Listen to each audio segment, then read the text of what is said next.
Hello friends, स्वागत है आप सभी का मोटिवेशनल बैंकर में। आज हम लेकर के आएंगे के लिए 5 मिनट का कंसेप्ट और 5 मिनट में हम सीखेंगे ग्लोबलाइजेशन क्या है और कब स्टार्ट हुआ था इंडिया में। अगर अपन बात करें इंडियन इकोनॉमी की, तो इंडियन इकोनॉमी में 1991 ये ईयर आपको याद रखना है। 1991 में जब इंडियन गवर्नमेंट ने ग्लोबलाइजेशन को इंक्लूड किया था। ग्लोबलाइजेशन क्या होती है?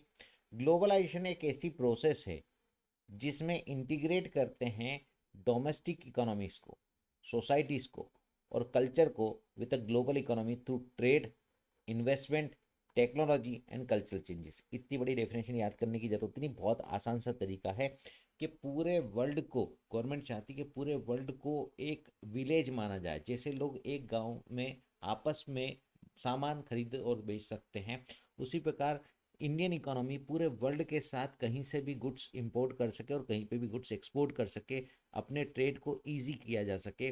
इसके लिए गवर्नमेंट क्या पॉलिसी लेकर के आई थी? ग्लोबलाइजेशन। जब हम बात करते हैं ग्लोबलाइजेशन इंडिया में कब स्टार्ट हुआ, तो स्टार्ट हुआ 1991 में। ठीक है। और जिसने बहुत पूरी तरह से इंडिया में बिजनेस करने के तरीके को चेंज कर दिया था। 1991 के पहले हमारी इकोनॉमी बहुत ज़्यादा रेस्ट्रिक्टेड थी, जहाँ पर हम दूसरी कंट्रीज के साथ आसानी से बिजनेस नहीं कर पाते थे। गवर्नमेंट से आपको कई सारे लाइसेंस लेने पड़ते थे बिजनेस स्टार्ट करने से पहले।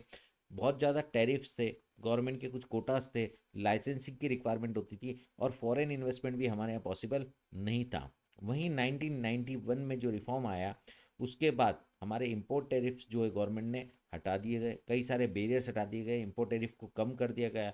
गवर्नमेंट ने इंपोर्ट और एक्सपोर्ट के लिए लाइसेंसिंग पॉलिसी भी खत्म कर दी गई और कई सारे प्राइवेट पब्लिक सेक्टर का गवर्नमेंट ने प्राइवेटाइजेशन किया गया और इंडिया में फॉरेन डायरेक्ट इन्वेस्टमेंट अलाउ किया गया। कब किया गया? 1991 में। तो 1991 के पहले हम बहुत ज़्यादा रेस्ट्रिक्टेड इकोनॉमी थी, जिसमें हम आसानी से बिजनेस नहीं कर पाते थे। लेकिन 1991 के बाद गवर्नमेंट इकोनॉमिक रिफॉर्म्स लेकर के आई और इकोनॉमिक रिफॉर्म्स में सबसे इंपॉर्टेंट रिफॉर्म लेकर के आई ग्लोबलाइजेशन है, जिसके बाद गवर्नमेंट ने कई सारे रेस्ट्रिक्शंस गवर्नमेंट ने हटा दिए और जो टैरिफ्स लगते थे, जो टैक्सेस लगते थे इंपोर्ट और एक्सपोर्ट पे, वो भी सारे कम कर दिए गए।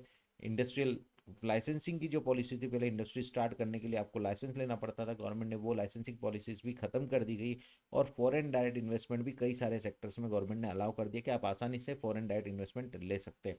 तो फ्रेंड्स, ये रहा कंसेप्ट ग्लोबलाइजेशन का। हमारे साथ बने रहे, हम फिर एक नया टॉपिक लेकर के आएंगे और इसको सब्सक्राइब कर लें और शेयर कर लें अपने फ्रेंड्स के साथ, जिससे कि वो भी 5 मिनट में बहुत सारी लर्निंग सीख सके। आपको कोई भी क्वेरीज हो तो 9587300888 ये हमारा व्हाट्सएप नंबर है, आप हमें व्हाट्सएप करके कोई भी क्वेरीज पूछ सकते हैं। Thank you so much friends.